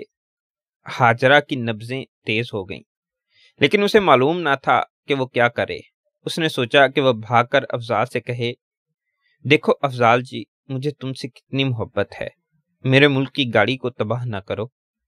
لیکن اس نے راہ فرار ڈھونڈ لی اور اپنے آپ سے کہا، نہیں، افضال بہت پیارا آدمی ہے، وہ جاسوس نہیں ہو سکتا۔ مگر اس خیال نے اسے ذرہ بھر سکون نہ دیا۔ کوئی اجنبی سی قوت اسے اپنے تابع کر چکی تھی۔ اس نے اپنے آپ کو فریب دینے کی بہت کوشش کی، لیکن اس کے سامنے اقبال کی اندھی آنکھیں آ گئیں۔ یہ دو آنکھیں 2,00,000 آنکھیں بن گئیں، پاک فوج کے جیالے جاں بازوں کی اندھی آنکھیں۔ وہ سپاہی جو ٹرکوں میں وزیر آباد شہر سے یا علی اور پاکستان زندہ باد کے نعرے لگاتے سیال کوٹ اور لاہور کی طرف گزرتے رہتے تھے، اسے اندھوں اور اپاہجوں کے جلوس کی صورت واپس آتے نظر آئے۔ 2,00,000 ماؤں کے شہزادے اقبال کی طرح بھرپور جوان اور گبھرو۔ ہاجرہ کے سینے میں بم پھٹا اور وہ ریلوے لائن کی طرف چل پڑی۔ اسے بائیں طرف سے درختوں کے جھنڈ میں سے ایک اور آدمی تیز تیز قدم اٹھاتا نظر آیا۔ ہاجرہ رک گئی۔ طیارے آگے جا کر پھر پیچھے آئے۔ ریل گاڑی وزیر آباد ریلوے اسٹیشن میں داخل ہوئی تو اسے ذرا آہستہ ہونا چاہیے تھا۔ گاڑی کی پٹڑیاں بدلنی تھیں۔ تیز رفتاری سے گاڑی پٹڑی سے اتر سکتی تھی، لیکن ڈرائیور نے ذرہ بھر پرواہ نہ کی۔ اس نے سبز بتیاں دیکھیں اور اسی رفتار پر رن تھرو ہو گیا۔ گاڑی کے پہیوں نے ایک سے دوسری پٹڑی پر ہوتے ہوئے دھماکوں جیسا شور بلند کیا اور گاڑی اسٹیشن سے نکل گئی۔ ریلوے لائن سے 1.5-2 میل دور دو ملنگوں نے ڈیمنو ایکسپلوڈ سے ملائے ہوئے تار کو آخری بار چیک کیا۔ انہیں معلوم تھا کہ گاڑی وزیر آباد ریلوے اسٹیشن سے رن تھرو ہو گئی ہے۔ تباہی کے مقام تک پہنچنے میں چند منٹوں کا عرصہ رہ گیا تھا۔ ڈائنامائٹ لائن کے سلیپر کے نیچے رکھا تھا۔ افضال نے دونوں تار ہاتھ میں پکڑے ہوئے ڈیٹونیٹر سے ملا دیے اور ڈیٹونیٹر کو ڈائنامائٹ میں صحیح جگہ رکھ دیا۔ اب ملنگوں کے بٹن دبانے کی دیر تھی۔ افضال اور اس کے ساتھی ریلوے لائن سے پرے اتر گئے۔ انہیں اب ڈائنامائٹ کی زد سے دور ہو جانا تھا۔ گاڑی وزیر آباد ریلوے اسٹیشن سے نکل کر آؤٹر سگنل سے بھی آگے آ گئی تھی۔ جو آدمی درختوں کے جھنڈ میں ہاجرہ کی نظر میں آیا، اسے ہاجرہ نظر نہ آئی۔ وہ آدمی تیزی سے ہاجرہ کے قریب سے گزر گیا۔ ہاجرہ نے اسے پہچان لیا۔ وہ صوبیدار اکبر علی تھا، جو دوڑتا ہوا ریلوے لائن پر جا چڑھا اور جھک کر لائن دیکھنے لگا۔ ہاجرہ بھی اس کی طرف دوڑ پڑی۔ رات کا سکوت جو تیزی سے آتی گاڑی کے شور سے لرز رہا تھا، ریوالور کے دھماکے سے دہل گیا۔ اکبر علی یکلخت سیدھا ہوا۔ اس نے ناف کے قریب ہاتھ رکھا، دوہرا ہوا۔ اس نے آگے بڑھنے کی کوشش کی، لیکن لڑکھڑا کر گر پڑا۔ جاسوسوں کے ریوالور کی گولی اس کے کلہے سے ٹانگ کے جوڑ کو کاٹتی پار ہو گئی تھی۔ ہاجرہ دوڑتی اس تک پہنچی۔ اس سیدھی سادھی بلکہ بدھو لڑکی کو تو کچھ پتہ ہی نہیں چل رہا تھا کہ یہ کیا ہو رہا ہے اور اسے کیا کرنا چاہیے۔ اسے یہ احساس ضرور تھا کہ کچھ ہو رہا ہے اور اسے کچھ کرنا چاہیے۔ گاڑی 1 میل سے بھی کم دور رہ گئی تھی۔ 1 منٹ کا عرصہ جو بڑی تیزی سے کم ہو رہا تھا۔ دور پرے درخت تلے ایک ملنگ نے ڈیمنو ایکسپلوڈ کے بٹن پر انگلی رکھ دی اور چھوٹا سا ایک وائرلیس سیٹ کان سے لگا لیا۔ وہ اشارے کا منتظر تھا۔ پاک فوج کی فتح و شکست کا دار و مدار ایک بہروپیے کی انگلی کی جنبش پر تھا۔ گاڑی 2 فرلانگ تک آ گئی۔ انجن کی بتی بجھی ہوئی تھی اور ڈرائیور رفتار کے میٹر کو دیکھ رہا تھا۔ اسے گمان تک نہ تھا کہ وہ موت سے ایک لمحے کے فاصلے پر پہنچ گیا ہے۔ اور یہ فاصلہ اس کی سانسوں سے بھی زیادہ تیزی سے کم ہو رہا ہے۔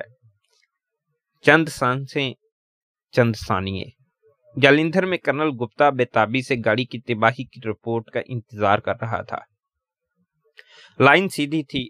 ڈرائیور نے انجن کی رفتار اور تیز کر دی اور اپنی گھڑی کی سوئیوں پر نظریں جما کر حساب کرنے لگا کہ وہ گاڑی کو کتنی جلدی لاہور پہنچا سکتا ہے۔ تمام محاذوں پر قیامت بپا تھی۔ ریئر ایشلان ایمونیشن اور پیٹرول کا انتظار کر رہا تھا۔ انڈین آرمی کی ٹینک ریجیمنٹ نے ڈویژنل آرٹلری کے کور میں کھیم کرن کے مورچوں پر فیصلہ کن حملہ کر دیا تھا۔ فائر بندی میں 3 روز باقی تھے اور جنرل چودھری پاک فوج سے کم از کم کھیم کرن تک واپس لینے کے لیے پاگل ہو رہا تھا۔ ہاجرہ اکبر علی تک پہنچی تو اکبر علی نے اٹھنے کی کوشش کی لیکن اٹھ نہ سکا۔ ہاجرہ چلا کر بولی، اکبر علی۔ گاڑی اور قریب آ گئی۔ اکبر علی کا معذور جسم زمین کا لرزہ محسوس کر رہا تھا۔ اس نے ہاجرہ کی آواز پر گھوم کر دیکھا۔ کون؟ ہاجرہ، اس نے کہا۔ تم بھی کافروں کے ساتھ آئی ہو بے غیرت؟ اس نے پہلو سے ریوالور نکالنے کی کوشش کی تو رینگ کر پٹڑی کے اوپر آ گیا۔ گاڑی اژدہا کی طرح غراتی پھنکارتی سر پر آ پہنچی۔ میں کسی کافر کے ساتھ نہیں آئی، ہاجرہ نے اکبر علی کے پاس بیٹھتے ہوئے کہا اور اسے زور سے گھسیٹنے لگی۔ سخت گھبرائے ہوئے لہجے میں بولی، ادھر ہو جاؤ اکبر علی، گاڑی آ رہی ہے، کچلے جاؤ گے۔ ہاجرہ، اکبر علی چلایا۔ گاڑی کے شور سے آواز سنائی نہ دیتی تھی، چلا کر بولنا پڑتا تھا۔ اکبر علی نے کہا، ہاجرہ ادھر دیکھو، ادھر آگے کوئی تار ہوگی، کوئی رسی ہوگی، اسے کھینچ لو، جلدی ہاجرہ، جلدی، کوئی تار یا رسی، میں اٹھ نہیں سکوں گا، گاڑی آ رہی ہے۔ اس نے ریوالور نکال لیا۔ ملنگ کی انگلی بٹن دبانے کو تیار تھی۔ ادھر ہاجرہ اکبر علی کے اشارے پر اٹھ دوڑی۔ گاڑی آن پہنچی۔ 10 سیکنڈ، 8 سیکنڈ، 6 سیکنڈ۔ ایک اور گولی چلی جو ہاجرہ کے دائیں بازو میں لگی۔ ہاجرہ کی چیخ نکل گئی، وہ لڑکھڑاتی اور گر پڑی۔ ہاجرہ، اسے اکبر علی کی للکار سنائی دی، مرنے سے پہلے تار کھینچ لینا۔ ہاجرہ گر کر اٹھی۔ جاسوس کی گولی اسے جان سے نہ مار سکی۔ ایک اور گولی چلی جو خطا گئی۔ ہاجرہ لائن کو دیکھتی آگے چلی گئی۔ چاندنی میں زمین نظر آ رہی تھی۔ ایک آدمی پیچھے سے دوڑتا آیا اور ہاجرہ کو دبوچ لیا، لیکن وہ اس قدر تیزی سے آیا تھا کہ سنبھل نہ سکا اور ہاجرہ سمیت آگے کو گر پڑا۔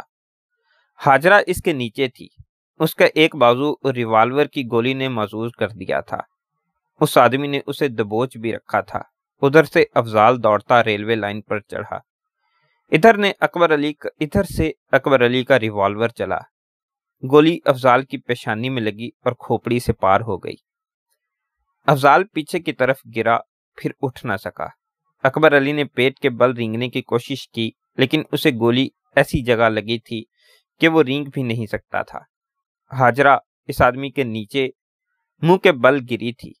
اس کی نظر پڑی، ایک تار اس کے منہ کے نیچے تھی۔ اسے معلوم نہیں تھا کہ اسی تار کے متعلق اکبر علی نے کہا تھا یا وہ کوئی اور تار تھی۔ اس نے اسی تار کو دانتوں میں جکڑ کر جھٹکا دیا۔ اس آدمی نے جو ہاجرہ کے اوپر تھا، ہاجرہ کو اٹھا کر پٹخنی دی۔ ادھر ملنگ نے ڈیمنو ایکسپلوڈ کا بٹن دبا دیا، لیکن ہاجرہ نے تار کو دانتوں سے کھینچ کر ڈائنامائٹ سے الگ کر دیا تھا۔ تار ابھی تک ہاجرہ کے منہ میں تھی۔ ڈائنامائٹ کی جگہ صرف ڈیٹونیٹر پھٹا۔ یہ ایک شرارہ تھا جو چمک کر بجھ گیا۔ ہاجرہ خوش قسمت تھی کہ ڈیٹونیٹر دور تھا، ورنہ اس کا سر اور منہ اڑ جاتے۔ اسے جیسے محسوس ہی نہیں ہو رہا تھا کہ اس کے بازو میں گولی لگی ہے۔ ہڈی بچ گئی تھی، گولی پٹھے سے گزری تھی اور خون تیزی سے نکل رہا تھا۔ گاڑی کا انجن اکبر علی سے ایک قدم دور تھا اور وہ ڈائنامائٹ سے تار الگ کروانے میں اس قدر محو تھا کہ اسے اپنی جان کی بھی پرواہ نہیں تھی۔ ادھر انجن اس کے اوپر آ پہنچا، ادھر وہ ریلوے لائن کے اندر کی طرف ہو گیا اور پیٹ کے بل ہو کر زمین سے لگا دیا۔ گاڑی آدھے منٹ سے بھی کم عرصے میں اس کے اوپر سے گزر گئی۔ ہاجرہ کو جس آدمی نے پکڑا اور گرایا تھا وہ بھاگ گیا۔ جالندھر میں کرنل گپتا گاڑی کی تباہی کی اطلاع کے انتظار میں بے چین تھا۔ وہ وائرلیس آپریٹر سے بار بار پوچھتا تھا کہ اطلاع آئی ہے یا نہیں۔ آخر اسے اطلاع مل گئی، لیکن اس وقت ملی جب گاڑی خیریت سے لاہور پہنچ گئی تھی۔ پاک فوج کے سرفروش ٹرک ڈرائیور لاہور سے ریلوے اسٹیشن پر گاڑی کے انتظار میں کھڑے تھے۔ بہت سے پرائیویٹ ٹرک ڈرائیور بھی اپنے ٹرکوں سمیت موجود تھے۔ ایمونیشن گاڑی سے اتار کر ٹرکوں میں لادنے کے لیے فوجیوں کا علاوہ ریلوے اسٹیشن کے تمام کلی آن پہنچے۔ رات ہی رات لاہور خیم کرن سیکٹروں میں ایمونیشن اور پیٹرول پہنچا دیا گیا۔ توپیں اور ٹینک خیم کرن کی طرف روانہ ہو گئے۔ پولیس کانسٹیبل اس وقت دھونکل کی طرف سے واپس آ رہے تھے۔ انہوں نے دیکھا کہ مال گاڑی گزر گئی ہے تو وہ ریلوے لائن سے ہٹ کر تھانے پہنچ گئے۔ ہاجرہ لائن کے قریب بے ہوش پڑی تھی۔ ایک تو اس کا خون زیادہ نکل گیا تھا، دوسرے یہ کہ جب اس آدمی کے دھکے سے وہ گری تھی تو اسے ماتھے پر شدید چوٹ آئی تھی۔ ماتھا پتھروں پر لگا تھا۔ پہلے تو وہ ہوش میں رہی، پھر ہوش کھو بیٹھی۔ اکبر علی نے اٹھنے کی کوشش کی لیکن نہ اٹھ سکا۔ اس نے ہاجرہ کو آوازیں دی مگر جواب نہ ملا۔ وہ رینگنے لگا۔ اس کا خون تیزی سے بہہ رہا تھا۔ حلق میں کانٹے چبھ رہے تھے۔ ہاجرہ تک پہنچنے کے لیے اسے 20-25 گز رینگنا پڑا۔ اسے یوں محسوس ہو رہا تھا جیسے ٹانگ جسم سے الگ ہو گئی ہو، لیکن اس نے اپنے زخم کو دیکھنے کی کوشش نہ کی۔ وہ ہاجرہ کے پاس بیٹھ گیا۔ ہاجو، اس نے ہاجرہ کو بلایا، پھر بلایا، پھر ہلا کر بلایا، ہاجو بیٹی۔ ہاجرہ بے ہوش تھی۔ اکبر علی نے دیکھا کہ ہاجرہ کی پیشانی سے خون بہہ رہا تھا۔ ہیبت ناک زخم بازو کا تھا، جہاں سے ریوالور کی گولی پار ہو گئی تھی۔ اس زخم کی راہ اس کے جسم کا سارا خون بہہ گیا تھا۔ ڈائنامائٹ کا تار ابھی تک ہاجرہ کے دانتوں میں جکڑا ہوا تھا۔ اکبر علی نے تار اس کے دانتوں سے نکالا۔ ذرا پرے افضال کی لاش پڑی تھی۔ اکبر علی نے سوچا کہ زور زور سے پکارے، شاید کوئی مدد کے لیے آن پہنچے، لیکن وہ اس خیال سے چپ رہا کہ بھارتی جاسوس کہیں قریب ہی نہ ہو۔ اس نے ریوالور نکال لیا۔ وہ ہاجرہ کو زندہ رکھنا چاہتا تھا۔ اس نے ہاجرہ کو اس ارادے سے بازوؤں پر اٹھا لیا کہ اسے سڑک تک لے جا سکے، لیکن وہ اٹھ تو سکتا نہیں تھا۔ اس نے بیٹھے بیٹھے سرکنے کی کوشش کی، مگر کلہے کے گہرے زخم اور خون کی مہلک کمی نے اسے 1 انچ بھی سرکنے نہ دیا۔ وہ بے بس ہو گیا۔ اسے معاً یاد آیا کہ برما فرنٹ پر وہ ایک بار گپتا کو شدید زخمی حالت میں کندھوں پر اٹھا لایا تھا، مگر آج اس کی ٹانگ کا رشتہ ہی جسم سے ٹوٹ گیا تھا۔ گپتا کا خیال آتے ہی اس کے جسم کا بچا کھچا خون ابلنے لگا۔ اس نے سوچا کہ وہ ایک کافر کو جان پر کھیل کر بچا لایا تھا، مگر اپنی قوم کی بیٹی اس کے ہاتھوں میں مر رہی ہے۔ اس نے ہاجرہ کے بے حس جسم کو بازوؤں پر اٹھا رکھا تھا۔ اس نے بے بسی کے عالم میں ہاجرہ کے چہرے کو دیکھا۔ اس کے دل سے ہوک اٹھی۔ اس نے دیوانہ وار ہاجرہ کو سینے سے لگا لیا۔ ہاجو، اس نے جذبات سے لرزتی ہوئی آواز میں کہا، مرنے کے لیے ہم فوجی ابھی زندہ تھے، تو یہاں کیوں چلی آئی تھی؟ اس کے سینے میں بجلی کوندی۔ اس نے ہاجرہ کو بازوؤں میں مضبوطی سے سنبھالا اور جسم کی تمام تر قوت صرف کر کے اٹھنے کی کوشش کرنے لگا۔ اس نے گرج کر نعرہ لگایا، یا علی، اور وہ اٹھ کھڑا ہوا۔ بے ہوش ہاجرہ اس کے بازوؤں پر تھی۔ اس نے قدم اٹھانے کی کوشش کی اور بولا، ہاجو، میں تمہیں مرنے نہیں دوں گا، لیکن اس کے زخمی کلہے والی ٹانگ تھر تھر کانپنے لگی۔ جسم سے جیسے سارا خون نکل گیا تھا۔ اکبر علی کے سامنے ریلوے لائن کی چمکتی ہوئی 2 لکیریں چکر میں گھومتی نظر آئیں۔ پھر گرد و پیش کے درخت بھی اس چکر میں گھومنے لگے۔ اکبر علی کو آسمان کے تارے زمین پر گرتے نظر آئے۔ اس نے محسوس کیا جیسے اس کے گھٹنے ریلوے لائن کے پتھروں کو چھو رہے ہوں۔ اس نے گھٹنوں کو ایک بار پھر اٹھانے کے لیے زور لگایا، ساتھ ہی حاجرہ کا بازوؤں میں اور مضبوطی سے سنبھال لیا، مگر اس کی آنکھوں تلے اندھیرا چھا گیا۔ وہ دھڑام سے گرا اور بے ہوش ہو گیا۔ اس کا حوالدار گاڑی گزر جانے کے بعد اس کے گھر گیا، لیکن اس کے دروازے پر تالا لگا ہوا تھا۔ وہ بہت دیر دفتر میں اس کا انتظار کرتا رہا، لیکن رات گزرتی چلی گئی اور وہ نہ آیا۔ شہر کی تیرگی چھٹ رہی تھی جب دو دیہاتیوں نے تھانے میں اطلاع دی کہ ریلوے لائن کے قریب 3 لاشیں پڑی ہیں۔ تھانے دار چند کانسٹیبلوں کو لیے وہاں گیا۔ وہ صرف اکبر علی کو پہچانتا تھا اور اسے معلوم تھا کہ اکبر علی یہاں کیا کرنے آیا ہوگا، لیکن اسے یہ معلوم نہ تھا کہ ریلوے لائن کے نیچے کہیں ڈائنامائٹ رکھا ہوا ہے۔ اس نے دیکھا اکبر علی اور حاجرہ کی نبضیں مری مری چال چل رہی تھیں اور افضال مر چکا تھا۔ پولیس دونوں کو اور افضال کی لاش کو ہسپتال اٹھا لی گئی۔ کیپٹن طارق کو اطلاع دی گئی۔ وہ دوڑتا ہسپتال پہنچا۔ وہاں سے تھانے جا کر اس نے اپنے ہیڈ کوارٹر کو فون کیا۔ 2 گھنٹے تک ملٹری پولیس کے 2 آفیسر پہنچ گئے۔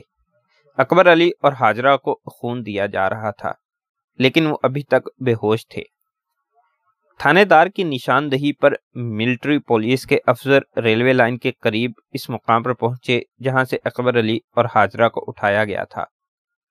انہوں نے ریلوے لائن کے قریب ڈائنامائٹ کا تار دیکھا۔ وہ ساری بات سمجھ گئے اور لائن دیکھنے لگے۔ ایک جگہ انہیں سلیپر کے نیچے ڈائنامائٹ کا سلیب پڑا مل گیا۔ ان کے رونگٹے کھڑے ہو گئے۔ دونوں افسر تار کے ساتھ ساتھ ریلوے لائن سے دور چلے گئے۔ وہاں درختوں کا جھنڈ تھا اور چھوٹا سا گڑھا اور پاؤں کے نشانات تھے۔ تھانے دار نے سیانہ سا ہو کے کہا، میں شرمندہ ہوں کہ یہ جاسوس میرے علاقے میں موجود تھے نہیں، موجود ہیں، ایک افسر نے کہا۔ ذرا بیدار رہیں۔ دوسرے روز اکبر علی اور حاجرہ ہوش میں آ گئے۔ ڈاکٹروں نے ان کے جسم کا خون پورا کر دیا تھا۔ میرے گھر میں جا کے دیکھو، اکبر علی نے ہوش میں آتے ہی کہا۔ وہاں چارپائی کے ساتھ ایک عورت رسیوں سے بندھی ہوئی ہوگی، اسے فوراً ملٹری پولیس کے حوالے کر دو۔ میں اسی کی نشاندہی پر ریلوے لائن پر پہنچا تھا جہاں ڈائنامائٹ رکھا تھا۔ وہ عورت انڈیا کی جاسوس ہے۔ پھر اس نے حاجرہ کے کارنامے کی تفصیل سنائی۔ حاجرہ نے اپنے متعلق بتایا کہ وہ کسی طرح افضال کے پیچھے ریلوے لائن تک پہنچی تھی۔ افضال کی لاش بھی ہسپتال لائی گئی تھی۔ سب نے دیکھا کہ وہ مسلمان نہیں تھا۔ حاجرہ کے متعلق اس کے گھر والوں کو صبح کے وقت پتہ چل گیا تھا کہ وہ ہسپتال میں پڑی ہے۔ اقبال کے ماں باپ ہسپتال پہنچے۔ جب حاجرہ ہسپتال سے اچھی بھلی ہو کے نکلی تو جنگ ختم ہو چکی تھی۔ اقبال صحت یاب ہو کے گھر آ گیا تھا اور وہ بدستور بینائی سے محروم تھا۔ وہ رہ رہ کر حاجرہ کو اپنے پاس بلاتا تھا اور وہ اس کے پاس بیٹھی رہتی، لیکن گمسم۔ اس کی ذہنی حالت بے ٹھکانہ تھی۔ وہ تو اس فاتحانہ حقیقت سے ہی بے نیاز تھی کہ جس گاڑی کو اس نے تباہی سے بچایا ہے، اس نے بھارتیوں کے فیصلہ کن حملوں کو کس بری طرح ناکام بنایا ہے۔ وہ کھوئی کھوئی سی رہنے لگی۔ عمر میں صرف ایک انسان ملا تھا جس نے اسے کھویا ہوا پیار دیا تھا، مگر وہ بھی دشمن کا جاسوس نکلا۔ حاجرہ کو کوئی بلائے تو بولتی تھی، ورنہ بیٹھی خلاؤں میں گھرتی رہتی تھی۔ گھر والوں نے اسے بہت بڑا انعام دیا، وہ یہ کہ انہوں نے گھر میں ایک ادھیڑ عمر ملازمہ رکھ لی اور حاجرہ کو کہا کہ وہ گھر کے کام کاج کی صرف دیکھ بھال کیا کرے۔ انہوں نے اس کی حیثیت بھی اور تنخواہ بھی زیادہ کر دی، لیکن سب سے بڑا انعام اسے اقبال نے دیا۔ ایک روز اقبال نے اسے کمرے میں بلایا تو وہ اس کے پاس جا کھڑی ہوئی۔ کمرے میں اور کوئی نہیں تھا۔ اس نے حاجرہ کو اپنے پاس بٹھا لیا۔ حاجو، اقبال نے کہا، تم نے مجھے کہا تھا کہ میری آنکھیں لے لو نا اقبال جی، اس نے کہا۔ میں تو اب بھی کہتی ہوں، معلوم نہیں تم کیوں میری آنکھیں نہیں لیتے؟ کیونکہ مجھے تم سے محبت ہے حاجو۔ اقبال کے آنسو نکل آئے اور وہ چپ ہو گیا۔ ہاجرہ سن سی ہو گئی۔ اقبال نے بے تابانہ کہا، مجھے آنکھیں نہیں چاہیے حاجو، مجھے تمہارا سہارا چاہیے، عمر بھر کے لیے۔ میں تم سے شادی کرنا چاہتا ہوں۔ اقبال کا پیار قبول کرو گی حاجو؟ مجبور نہیں کروں گا، تم میری روح کی آنکھیں ہو حاجو۔ کس قدر بے بسی تھی اقبال کی التجا میں۔ ایک وہ وقت تھا کہ اس نے ہاجرہ کی آبرو کو 2 روپے میں خریدنا چاہا تھا، اور آج یہ گھڑی کہ اس سے محبت اور سہارے کی بھیک مانگ رہا تھا۔ ہاجرہ نے بھی دنیا والوں سے پیار کی بھیک مانگی تھی۔ وہ جانتی تھی پیار کے پیاسوں کا کیا حال ہوتا ہے۔ اس نے سوچا، کیا کوئی اچھی بھلی لڑکی اقبال کو قبول کرے گی؟ کیا کوئی ماں اپنی بیٹی کو کسی اندھے سے بیاہ دے گی؟ اس کے آنسو بہہ نکلے۔ اس نے دوپٹے کا آنچل تھاما اور اقبال کے آنسو پھونچ ڈالے، اور 15 روز بعد وزیرآباد میں یہ خبر آگ کی طرح پھیل گئی کہ چودھری کرامت علی کے بیٹے نے اپنی نوکرانی کے ساتھ شادی کر لی ہے۔ اگر یہ شادی عام حالات میں ہوتی تو لوگ 100 باتیں بناتے، لیکن سب جانتے تھے کہ اقبال کے ماں باپ نے اپنی نوکرانی کو کیوں کر بہو بنا لیا ہے۔ لیکن بارات کہاں سے جاتی، ڈولی کہاں سے اٹھتی؟ اس کمی کو اکبر علی نے محسوس کیا تھا۔ وہ ہسپتال سے فارغ ہو کر اکثر اقبال کے پاس جایا کرتا تھا۔ اس کی ایک ٹانگ ریوالور کی گولی لگنے سے خاصی کمزور ہو گئی تھی۔ بلائی جوڑ پوری طرح کام نہیں کر رہا تھا، وہ لنگڑا کر چلتا تھا۔ اسے جب پتا چلا کہ اقبال ہاجرہ کے ساتھ شادی کر رہا ہے تو وہ بہت ہی خوش ہوا تھا۔ لیکن حاجو بیٹی کی ڈولی تو کسی آنگن سے اٹھنی چاہیے، اس نے بے ساختہ کہا تھا۔ اقبال میاں، تمہاری بارات تو کہیں جانی چاہیے۔ وہ شادی سے 2 روز پہلے ہاجرہ کو اپنے گھر لے گیا۔ اس نے اپنی دونوں بیٹیوں کو بلا لیا تھا، جنہوں نے ہاجرہ کو بڑے پیار سے دلہن بنایا تھا۔ اکبر علی نے اسے جہیز بھی دیا تھا، اور اقبال کی بارات آ کے ڈولی لے گئی تھی۔ اعلان تاشقند کے بعد اقبال کا ایک ساتھی لیفٹیننٹ اسے دیکھنے وزیرآباد آ گیا۔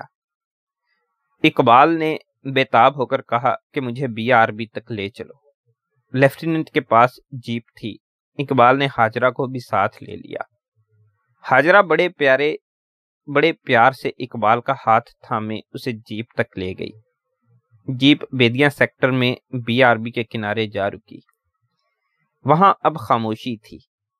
بنگالیوں کے نعرے اور ان کی للکار، ان کے جذبے اور پاکستان کی آن پر مر مٹنے کے عزم تاشقند کی مٹی میں دفن ہو چکے تھے۔ میدان میں جیتی ہوئی بازی میز پر ہار دی گئی تھی، اور جنگ ستمبر ایک بے مقصد جنگ بنا دی گئی تھی۔ اقبال ہاجرہ کے کندھے پر ہاتھ رکھے کھڑا رہا تھا، جیسے اسے ابھی کسی بنگالی کی آواز سنائی دے گی۔ فکر نہیں شاب، دشمن آگے نہیں آئے گا۔ مگر وہاں خاموشی تھی، وہاں اب کچھ بھی نہیں تھا۔ مجھے ذرا نہر کے کنارے کے اوپر لے چلو حاجو، اقبال نے کہا۔ اقبال کا دوست لیفٹیننٹ جیپ میں ہی بیٹھا رہا تھا۔ اس نے بیوی بیوی کو اکیلا چھوڑنا مناسب سمجھا تھا۔ ہاجرہ اقبال کا ہاتھ تھامے نہر کے کنارے کے اوپر چڑھ گئی۔ اقبال کو نہر کی روانی کا جل ترنگ سنائی دینے لگا۔ BRB کمال تمکنت سے بہہ رہی تھی۔ پرے ایک پل ٹوٹا ہوا تھا، اور اس کے ساتھ ہی پاک فوج کے فیلڈ انجینئرز کا بنایا ہوا لوہے کا عارضی پل تھا۔ یہاں حاجو، اقبال نے شگفتہ اور فاتحانہ لہجے میں کہا، یہاں ہم نے دشمن کو روکا تھا۔ میں اس مٹی کی بو سونگھ رہا ہوں۔ یہی جگہ تھی۔ میں بنگال کے شیروں کے خون کی بو سونگھ رہا ہوں۔ جو انہوں نے پنجاب کی مٹی پر بہایا تھا۔ بی آر بی بہہ رہی ہے نا؟ اس نے ہاجرہ کو کندھوں سے جھنجھوڑ کر پوچھا۔ بتاؤ نا حاجو، بی آر بی بہہ رہی ہے نا؟ ہاں اقبال جی، ہاجرہ بولی، نہر بہہ رہی ہے۔ تم دیکھ نہیں رہے؟ لیکن ہاجرہ کے دل سے درد کی ٹیس اٹھی، جیسے کسی نے خنجر مار دیا ہو۔ اس نے بھولے سے کہہ دیا تھا تم دیکھ نہیں رہے۔ وہ بھول گئی تھی کہ اقبال دیکھ نہیں سکتا۔ ہاجرہ کے آنسو نکل آئے۔ اقبال جی، اس نے رندھی ہوئی آواز میں التجا کی، میری آنکھیں لے لو، ایک ہی آنکھیں لے لو، ایک ہی آنکھ لے لو۔ ڈاکٹر کہتا ہے آنکھیں نکالتے اور ڈالتے کوئی تکلیف نہیں ہوتی۔ تم وہ محاذ تو دیکھ لو نا جو تم نے فتح کیا ہے۔ نہیں حاجو، اقبال نے پیار سے کہا، تم ہاتھ تھام لیتی ہو تو سب کچھ نظر آنے لگتا ہے۔ اس نہر کی روانی کو میں اچھی طرح سن رہا ہوں، لگتا ہے جیسے اسے بہتا دیکھ بھی رہا ہوں۔ حاجو، میری آنکھوں کی روشنی بجھ گئی ہے، لیکن روح روشن ہو گئی ہے۔ روح کو روشنی اسی نہر کے کنارے ملی تھی۔ اس نہر میں پاکستانیوں کا خون ملا ہوا ہے۔ حاجو، یہ نہر بہتی رہے گی۔ اس پر فاتحانہ رکت طاری ہو گئی۔ وجدانی سی کیفیت میں بولا، زمانے گزرتے رہیں گے حاجو، بی آر بی بہتی رہے گی۔ اور اس نے ہاجرہ کو کندھوں سے تھام کر اپنے ساتھ لگا لیا۔